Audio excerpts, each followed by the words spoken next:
নমস্কাৰ বোলো সকলোকে পুনৰবাৰ আপু নিউজৰ অন্য এটা ভিডিঅ'লৈ স্বাগতম জনাইছো। মহিলাসকলৰ কাৰণে এটা বিৰাটেই ভাল খবৰ ওলাইছে। এতিয়া মহিলাসকলক কেন্দ্ৰ চৰকাৰৰ ফালৰ পৰা এটা সুন্দৰ একদম নতুন brand new mobile phone gift কৰিব বুলি খবৰ ওলাই পৰিছে। একদম brand new mobile phone gift কৰিব এতিয়া মহিলাসকলক। তো কেন্দ্ৰ চৰকাৰৰ ফালৰ পৰা এই সিদ্ধান্ত লৈছে। তো আজিৰ এই ভিডিঅ'টো আপোনালোকে সম্পূৰ্ণকৈ চাই থাকক। কোনে কোনে এই ব্ৰেণ্ড নিউ মোবাইল ফোনটো লাভ কৰিব কেন্দ্ৰ চৰকাৰৰ ফালৰ পৰা, আৰু কিয় এই ব্ৰেণ্ড নিউ মোবাইল ফোনটো মহিলাসকলক দিব বিচাৰিছে সেই সম্পৰ্কেও আপোনালোকে এই ভিডিঅ'টোতে জানিব পাৰিব। তো ভিডিঅ'টো প্ৰথমৰ পৰা শেষলৈকে চাই থাকিব, আৰু লগতে খবৰটো যদি চাই ভাল পায় তেন্তে লাইক এটা কৰিবলৈ কিন্তু নাপাহৰিব আকৌ দেই। আজি আপোনালোকৰ কাৰণে বহুতেই এটা গুৰুত্বপূৰ্ণ খবৰ লৈ আহিছোঁ। যদি মহিলাসকলে ভিডিঅ'টো চাই আছে তেওঁলোকক সৰুকৈ এটা অনুৰোধ কৰিম, আপোনালোকে ভিডিঅ'টোত লাইক এটা কৰি কমেণ্ট এটা কৰিব আজিৰ খবৰটোৰ সম্পৰ্কে জানি কেনে লাগিলে। তো ইমান এটা সুন্দৰ মোবাইল দিবলৈ গৈ আছে চৰকাৰৰ ফালৰ পৰা, তো আপোনালোকে লাইক এটা কৰি থৈ যাবলৈ কিন্তু একেবাৰে নাপাহৰিব। তো মই শ্ৰীপাঞ্জি গগৈ, আপোনালোকে চাই আছে আপু নিউজ। আহক আৰম্ভ কৰোঁ আজিৰ ভিডিঅ'। আগাইছোঁ আজিৰ খবৰটোৰ ফালে। বৰ্তমান সময়ত এটা মোবাইল ফোন বহুতেই এটা প্ৰয়োজনীয় বস্তু। তো মোবাইল ফোনটোক যদি আপুনি সৎভাৱে ব্যৱহাৰ কৰে তো আপোনাক ই যথেষ্ট সহায় কৰিব, আৰু যদি আপুনি অসৎভাৱে ব্যৱহাৰ কৰে তেনেহ'লে ই আপোনাক বিপদতো পেলাব। ধৰি লওক আপোনালোকে এই মোবাইল ফোনটোৰে যদিহে আপোনালোকে কিবা এটা বস্তু শিকাৰ ক্ষেত্ৰত ব্যৱহাৰ কৰে, বা ল'ৰা ছোৱালীসকলে যদি পঢ়াৰ ক্ষেত্ৰত ব্যৱহাৰ কৰে, তেনেহ'লে এই বস্তুটোত আমি জানিব ইয়াতে আমি নজনা প্ৰত্যেকটো কথাই এই বস্তুটোৱে জানে। আমি শিকিব লগা প্ৰত্যেকটো কথা এই বস্তুটোৱে আমাক শিকাই দিব। এই বস্তুটোৰ জৰিয়তে আমি কৰিব নোৱাৰা কাম একোৱেই নাই। আমি প্ৰত্যেকটো কথা জানিব পাৰোঁ এই বস্তুটোৰে, আৰু প্ৰত্যেকটো কামেই কৰিব পাৰোঁ এই বস্তুটোৰে। কিন্তু আমি এই বস্তুটোকে যদি অসৎভাৱে ব্যৱহাৰ কৰোঁ তেনেহ'লে আমাৰ লাইফ বৰবাদ হ'বলৈ আকৌ বেছি সময়ো নালাগে। তো এই মোবাইলটোৰ জৰিয়তে আমি গেম খেলিব পাৰোঁ, য'ত নেকি আমি পইচা লগাব পাৰোঁ, আৰু যাৰ জৰিয়তে নেকি আমাৰ লাইফটো বৰবাদ কৰি আমাৰ পইচা পাতি নষ্টও কৰিব পাৰোঁ। কোনো এটা বস্তুৰ ভাল আৰু বেয়া দুয়োটা দিশেই থাকে, গতিকে কোনটো বস্তু আমি একচেপ্ট কৰিছোঁ সেইটো আটাইতকৈ প্ৰয়োজনীয় কথা। এতিয়া বহুতো এনেকুৱা মানুহ আছে যিবিলাক মানুহে এই বস্তুটো ব্যৱহাৰ কৰিয়েই লাখ লাখ টকা উপাৰ্জন কৰি আছে।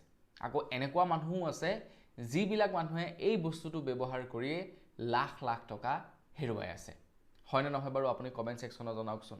এতিয়া আপোনালোকে এই বস্তুটো ব্যৱহাৰ কৰি পইচা উপাৰ্জন কৰিছে নে আপোনালোকে পইচা হেৰুৱাইছে, কমেণ্ট ছেকশ্যনত জনাবলৈ কিন্তু নাপাহৰিব। এতিয়া চৰকাৰৰ ফালৰ পৰা এটা সিদ্ধান্ত লৈছে যে মহিলাসকলক মোবাইল ফোন একোটাকৈ গিফ্ট কৰিব, যাতে মহিলাসকলে অনলাইন ডিজিটেলি তেওঁলোকে এক্টিভ হ'ব পাৰে মহিলাসকল। তো তাৰ কাৰণে এই মোবাইল ফোনটো এতিয়া উপহাৰ হিচাপে আগবঢ়াব বুলি খবৰ ওলাই পৰিছে। এতিয়া মহিলাৰ কাৰণে চৰকাৰে বহুতেই কৰিছে। মহিলাসকলক চৰকাৰৰ ফালৰ পৰা বহুতো সা সুবিধা প্ৰদান কৰা হৈছে। এনেকুৱা কিছুমানো বৰ্তমান সময়ত কাম আৰম্ভ কৰিছে চৰকাৰৰ ফালৰ পৰা, যিবিলাক কাম ডিজিটেলি কৰিব পাৰে মহিলাসকলে, আৰু মহিলাসকলে সেই কামবিলাক ডিজিটেলি কৰিবলৈ গ'লে এই মোবাইল ফোনটোৰ প্ৰয়োজন হয়। যেনেকৈ নেকি এতিয়া বীমা সখীৰ আৰম্ভ কৰিছে। আপুনিও যদি এগৰাকী মহিলা, তো আপোনালোকে এতিয়া কেন্দ্ৰ চৰকাৰৰ বীমা যোজনাৰ সুবিধা ৰাইজক প্ৰদান কৰিব পাৰে, আৰু তাৰ বিনিময়ত চৰকাৰৰ ফালৰ পৰা আপোনালোকক চেলেৰি প্ৰদান কৰিব।